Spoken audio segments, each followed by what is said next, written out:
Bismillahirrahmanirrahim. Assalamualaikum warahmatullahi wabarakatuh. Alhamdulillah wassalatu wassalamu ala Rasulillah nabiyyina wa sayyidina Muhammad ibn Abdullah wa ala alihi wa sahbihi ajma'in wa man walah wa ba'd. Saudara-saudariku, semoga video ini menemui kita semua dalam keadaan sehat dan dimuliakan oleh Allah Subhanahu wa taala. Alhamdulillah kita masih diberikan kesempatan untuk berkehidupan. Saat sebagian hamba Allah, saudara-saudari kita, boleh jadi telah berpulang mendahului kita.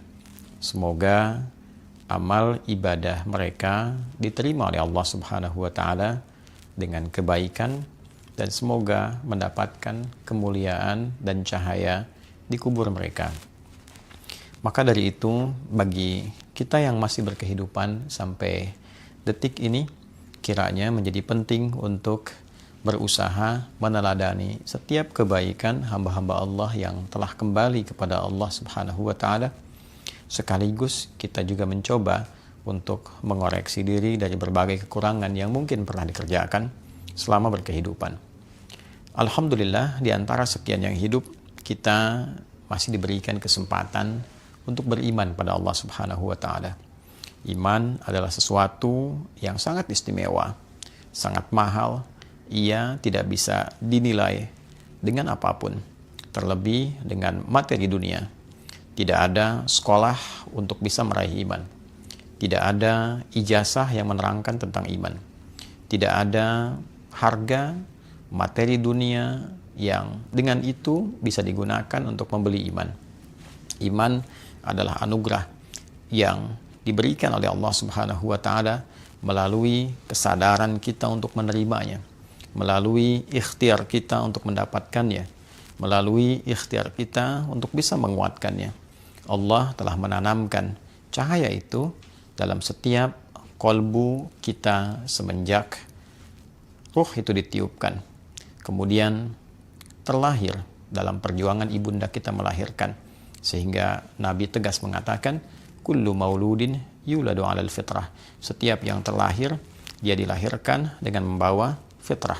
Di antara makna fitrah itu adalah kecenderungan untuk mencari Tuhan, kecenderungan untuk beragama, kecenderungan berislam. Di antara rukun Islam adalah persaksian kepada Allah Subhanahu wa taala. Asyhadu an la ilaha illallah wa asyhadu anna Muhammadan Rasulullah.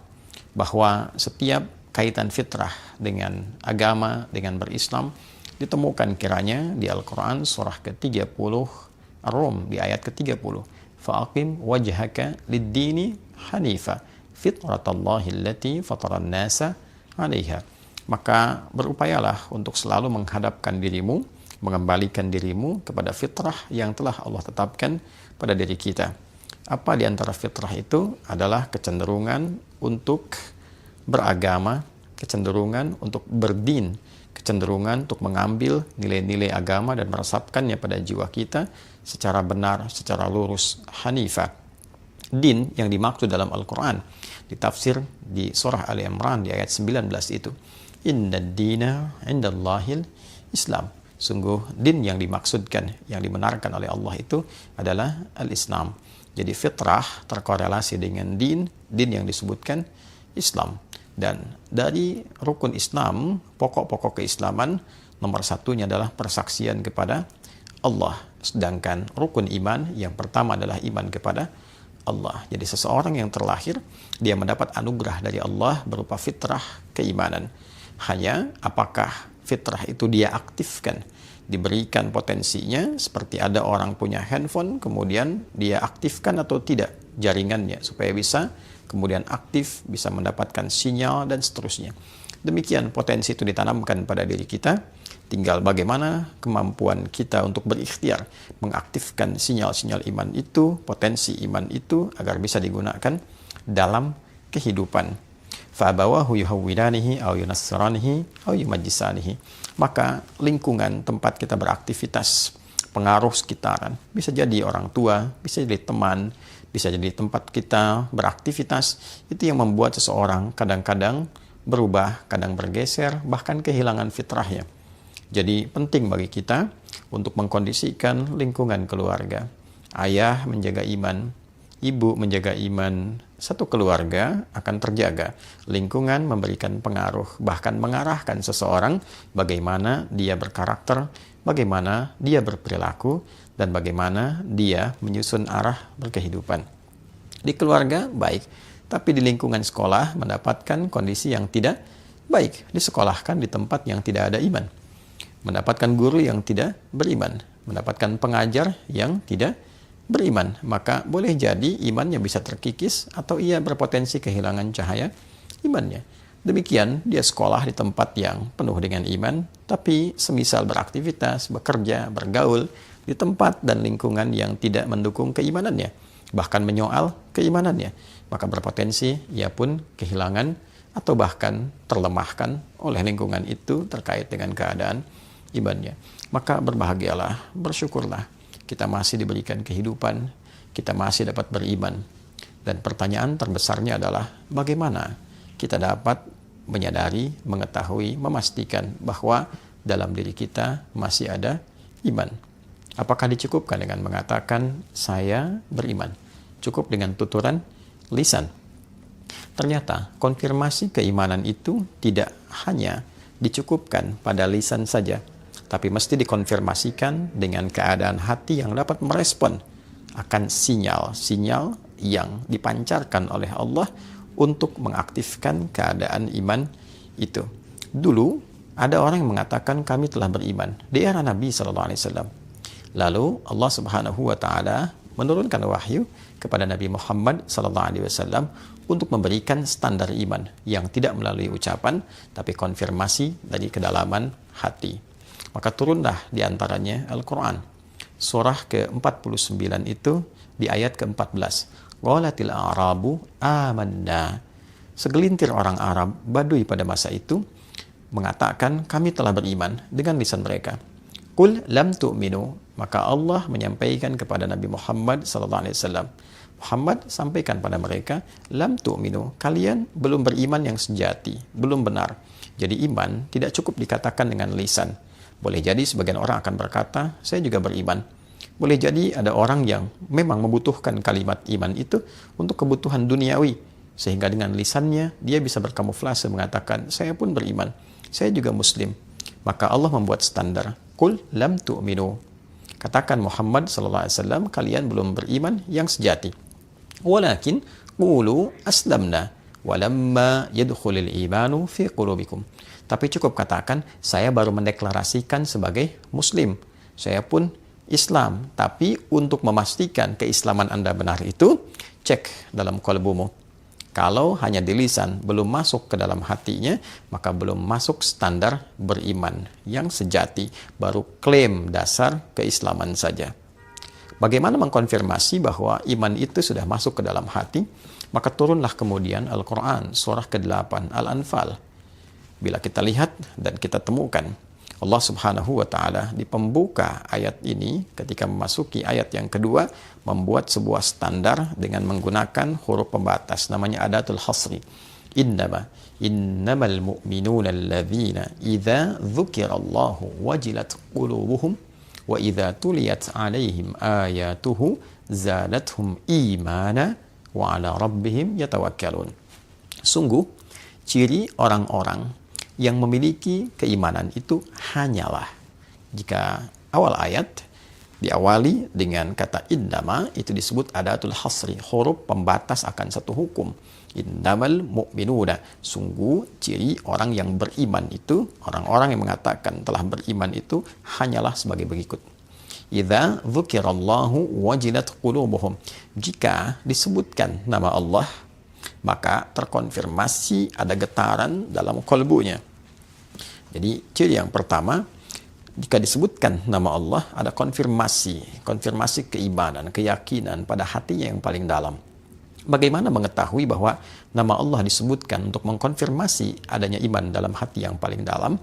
Maka disebutkanlah nama Allah 5 kali dalam sehari, setiap pergantian waktu, untuk mengkonfirmasi bahwa dalam setiap pergantian waktu satu hari itu, Subuh masuk ke siang, dari pagi ke siang ada iman, siang ke sore ada iman, sore ke maghrib menjelang pergantian malam ada iman, malam sebelum tidur pun ada iman. Jadi tidurnya membawa iman. Disebutkanlah nama Allah, diperdengarkan di telinga kita. Dalam bahasa Arab telinga itu disebut udhun, jamaknya adhan, maka sering diartikan dengan panggilan. Panggilan ini bukan hanya mengkonfirmasi tentang sholat, karena sholat pun secara bahasa terambil atau seakar dengan kata silah, sesuatu yang terhubung, terkoneksi. Sholat disebut sholat karena melatih kita terkoneksi. Dengan siapa? Allah. Baik, karena itu sering juga diartikan secara bahasa dengan doa. Kenapa doa disebut doa? Karena ketika dibacakan, mengkoneksikan pemohonnya, pendoanya kepada Rabbul Alamin, pada Allah Subhanahu wa Ta'ala. Maka ketika dipanggil, diperdengarkan di telinga itu, kalimat pertama yang disebutkan adalah nama Allah. Allahu Akbar, Allahu Akbar. Diperdengarkan di telinga. Panggilannya disebut adzan. Baik, dalam adzan, lafaz pertamanya adalah nama Allah. Allahu Akbar, Allahu Akbar. Oleh sebab itu, ketika mendengar panggilan ini, orang-orang yang memiliki iman dan sampai ke kalbunya akan terkonfirmasi dengan adanya getaran khusus. Berbeda dengan getaran biasa. Ada getaran cinta, getaran kasih, getaran sayang, getaran kekhawatiran. Orang takut tuh bergetar juga. Ya, orang mencuri, takut ketahuan dia bergetar. Orang salah di jalan, ya, melihat kemudian petugas polisi menjaga, ada getaran. Ya, demikian orang memiliki rasa cinta, kasih, ada getaran. Nah, getaran iman itu berbeda. Ketika disebutkan Allahu Akbar, ada getaran tersendiri. Mengkonfirmasi sebesar apa getaran itu menunjukkan tingkat kekuatan iman. Ya, bila iman lemah, ya mungkin getarannya singkat saja, sekedar lewat dan mengkonfirmasi bahwa ini tiba waktu sholat. Jika getarannya menengah, dia semakin menguat, oh, panggilan Allah telah tiba. Ada yang semakin kuat sekali, belum dipanggil sudah terkonfirmasi, bertanya jam berapa nih waktu sholat. Nah, itulah getaran iman. Nah, dilatihlah kemudian getaran iman ini dengan berbagai macam bentuk perbuatan, yang dengan perbuatan itu maka bisa menguatkan iman itu. Baik, jika kita ingin mengetahui misal getaran ilmu, bagaimana tahunya kita punya ilmu yang baik, maka dilatih dengan berbagai macam perbuatan. Disebut dengan amal. Semakin kita banyak beramal, semakin terjaga ilmunya. Semakin diamalkan, semakin kuat ilmunya. Makanya amila, alima, hurufnya sama semua, cuma posisinya berbeda. Ain, lam, mim, alima, ilmun. Ketika diamalkan, mimnya maju ke depan, ke tengah, amila. Maka ilmu yang diamalkan itu memperkuat dan mengkonfirmasi pengetahuan yang ada. Orang yang banyak berbuat kebaikan menunjukkan ilmunya pun banyak. Demikian seterusnya, dengan porsinya masing-masing. Maka demikian pula iman. Kalau ingin dilatih, maka mesti ada satu menu pelatihan yang dengan itu menguatkan kadar dan sinyal imannya. Maka turunlah apa yang disebut dengan ibadah, amal. Amal yang dibenarkan oleh Allah, oleh Tuhan Yang Maha Esa, guna menguatkan iman. Sesuatu yang dibenarkan, dinilai baik oleh Allah disebut dengan saleh. Maka amal ketemu saleh menjadi amal saleh. Itu sebabnya seringkali kita temukan kata iman dengan amal saleh. Wal 'asr, innal insana lafi khusr, illa alladhina amanu wa 'amilus salihat. Nanti bentuknya ada salat misalnya. Kan alladzina yu'minuna bil ghaibi wa yuqimunas shalah. Ada puasa, ya ayyuhalladzina amanu kutiba alaikumus syiyam. Jadi antara salat, puasa dan yang lainnya adalah amal yang dihadirkan, menu-menu ibadah yang dihadirkan untuk mengkonfirmasi dan menguatkan iman. Bila iman telah kuat, maka ia menjadi panduan bagi seluruh anggota tubuh kita untuk berperilaku. Sinyalnya semakin kuat, dia menembus dari hati yang paling dalam keluar, masuk ke mata. Maka mata melihat dibimbing oleh iman. Oleh karena itu, standar penglihatan iman bukan budaya lagi. Jika budaya itu masih ukurannya, perspektifnya subjektif. Menurut A baik, menurut B belum tentu baik. Di tempat ini budayanya seperti ini, tempat lain berbeda. Di Indonesia saja, Jawa misalnya dengan Sumatera, ya, dengan Kalimantan sampai ke Papua, mungkin punya pakaian yang berbeda-beda. Di tempat budayanya dianggap baik, di Papua dianggap baik, di Jawa belum tentu. Di Jawa dianggap baik, di Sumatera belum tentu. Bisa jadi berbeda-beda. Pun demikian ketika dibawa keluar, di timur dengan barat bisa berbeda. Orang barat berpakaian, bagi mereka budayanya seperti itu. Ketika dia datang ke timur, bagi orang timur itu aneh. Nah, standar iman, dia pun punya standar. Maka belum tentu yang dinilai oleh budaya itu baik, menurut imannya belum tentu baik. Ada standar spiritual, ada standar yang terkoneksi dengan nilai-nilai ketuhanan di dalamnya.